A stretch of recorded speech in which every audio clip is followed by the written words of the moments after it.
अबुल कलाम आज़ाद ने एक टाइम पे कहा था कि एक वक्त आएगा पाकिस्तान में जब पाकिस्तान का नौजवान पाकिस्तान के मुस्तकबिल से मायूस होकर पाकिस्तान के वजूद पर क्वेश्चन उठाएगा। और ये मैं समझता हूँ कि ये काफ़ी इंटरेस्टिंग टाइम है कि हमें ये क्वेश्चन उठाना चाहिए कि आखिर पाकिस्तान किस वजह से आज़ाद हुआ है। आखिर क्यों पाकिस्तान में जो जो तरक्की है वो आगे नहीं जा रही, ग्रोथ नहीं हो रहा पाकिस्तान में, बल्कि मजीद डिक्लाइन हो रहा है। आखिर क्यों, ये क्वेश्चन हमें उठाना पड़ेगा कि पाकिस्तान की 240 मिलियन आबादी में से 95 मिलियन लोग गुर्बत की लकीर से नीचे जिंदगी गुजार रहे हैं। टेररिज्म में हम चौथे नंबर पर हैं। अच्छा, हमारा 26 मिलियन बच्चा स्कूल से बाहर घूमता फिर रहा है। अच्छा, हमारी टोटल जो फीमेल आबादी है, 54% हमारी फीमेल आबादी अनएजुकेटेड है।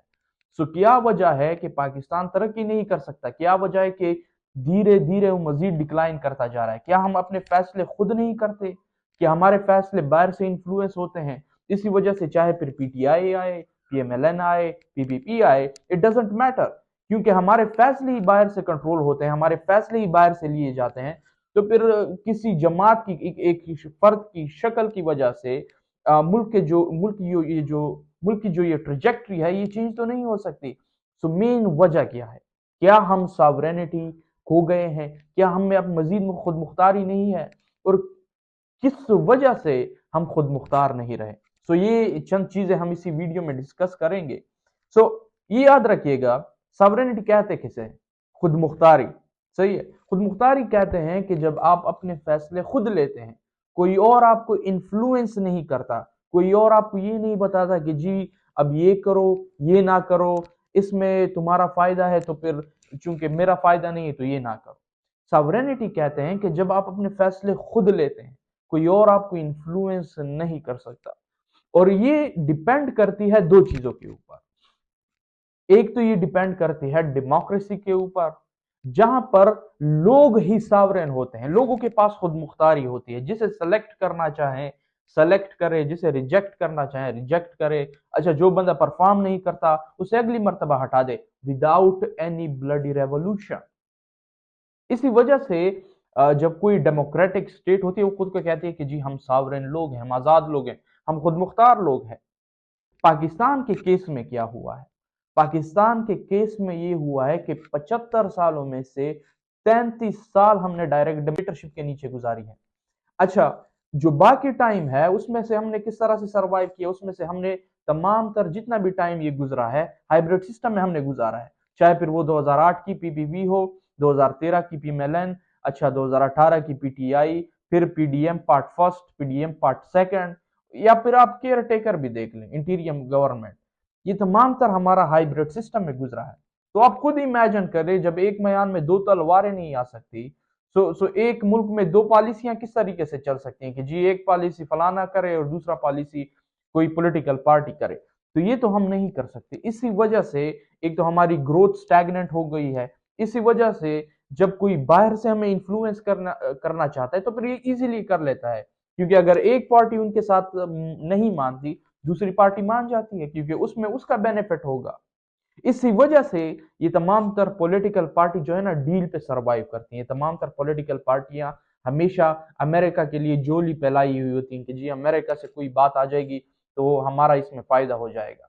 सिमिलरली जो पाकिस्तान में कंडीशन है, जो लोकल बॉडी है जो कि पावर में है, वो सहारा ले लेती है किसका? इस्टेब्लिशमेंट का।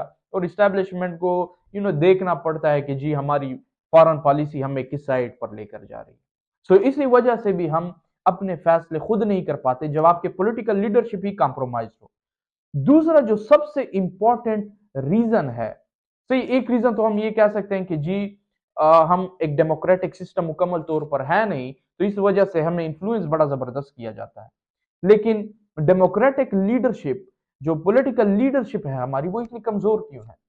क्योंकि उनकी एक एक इंतहाई घटिया खसूसियत की वजह से, जिसे हम कहते हैं बेवकूफ।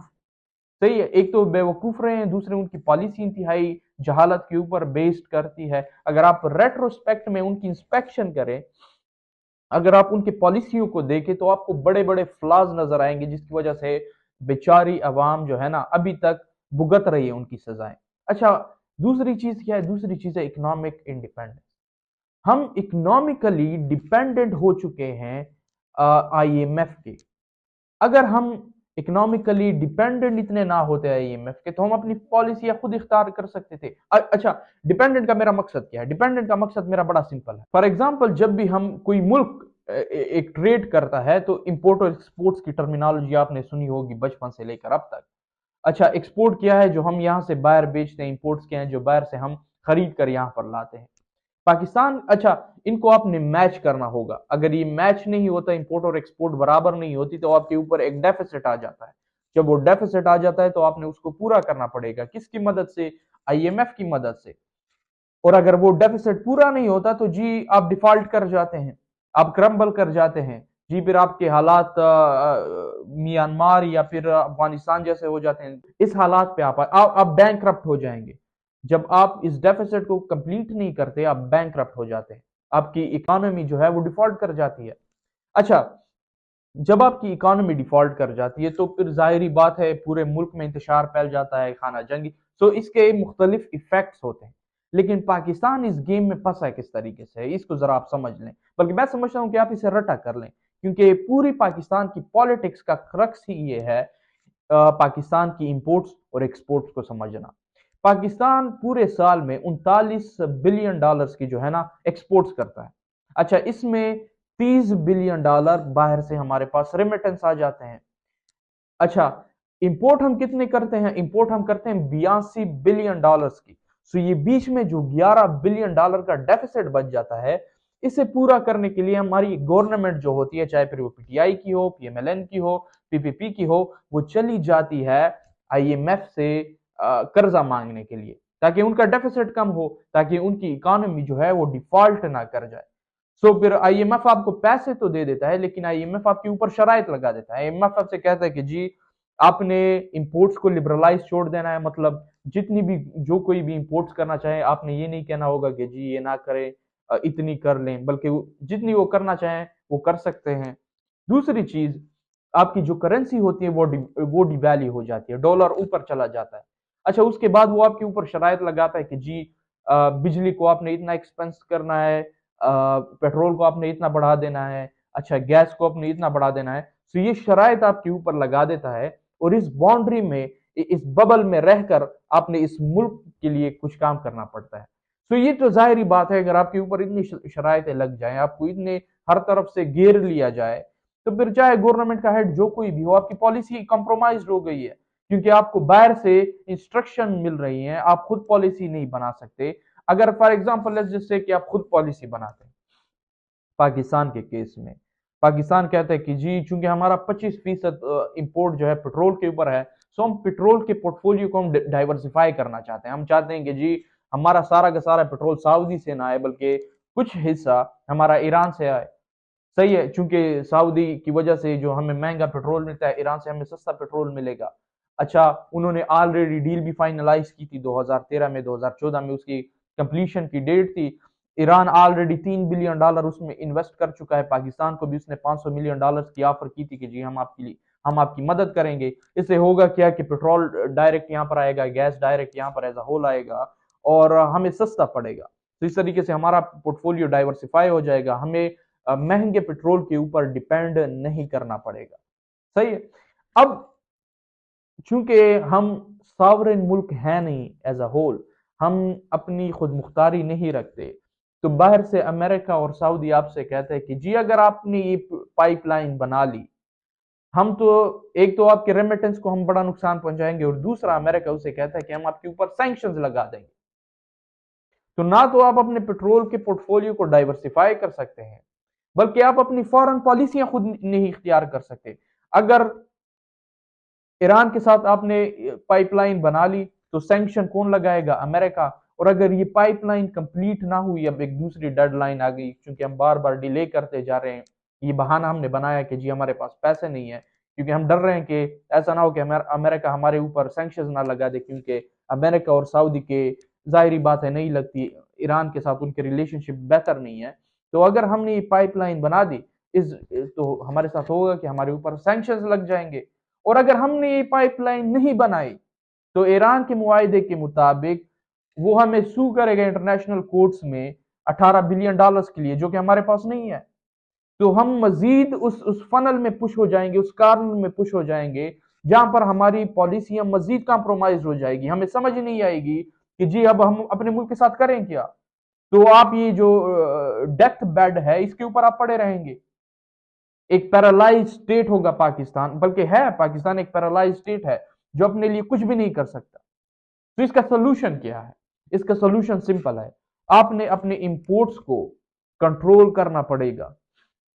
आप में थोड़े बहुत गट्स होने चाहिए कि आप अपने इंपोर्ट्स को कंट्रोल करें। बहुत सारे लोग चीखेंगे चिल्लाएंगे, लेकिन आपने अपने इंपोर्ट्स को कंट्रोल करना पड़ेगा। आपने कोटा सिस्टम लगाना पड़ेगा। वो चीजें आपने सिर्फ इंपोर्ट करनी पड़ेगी जिसे हम समझते हैं कि हमारी एक्सपोर्ट्स बढ़ेंगी। जो चीजें हमारी एक्सपोर्ट्स को नहीं बढ़ाती, हमें उनके ऊपर सैंक्शंस लगाने पड़ेंगे। हमने कोटा सिस्टम लगाना पड़ेगा ताकि हमारे इंपोर्ट्स जो है ना वो कम आ जाए, ताकि हम बार बार आईएमएफ के पीछे ना जाए। क्योंकि हमारी पॉलिसियां कंप्रोमाइज हो रही हैं, हमारा पूरा स्टेट जो है ना कंप्रोमाइज हो रहा है।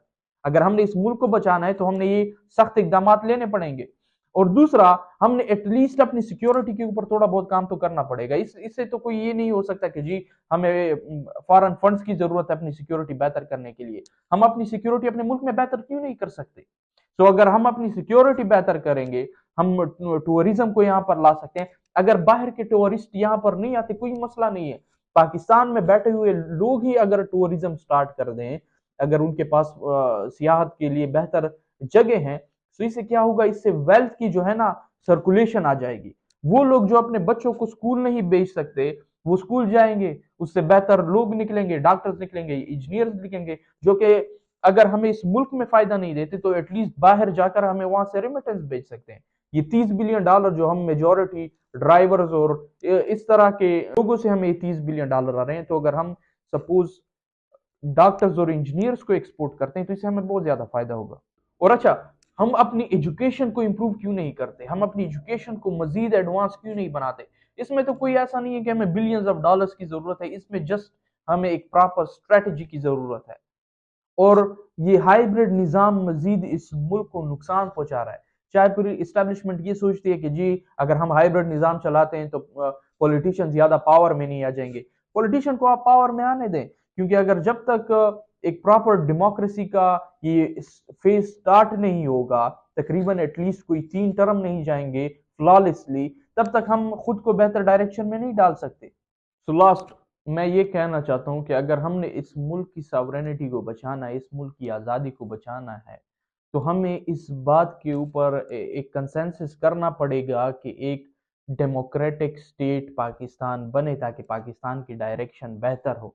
और जब एक प्रॉपर डेमोक्रेटिक रूल आएगा without any interruption, without any external forces और एक्सटर्नल लोगों के बेनिफिट्स के, तो फिर हम इकोनॉमिक इंडिपेंडेंस भी अचीव कर सकते हैं। Thank you.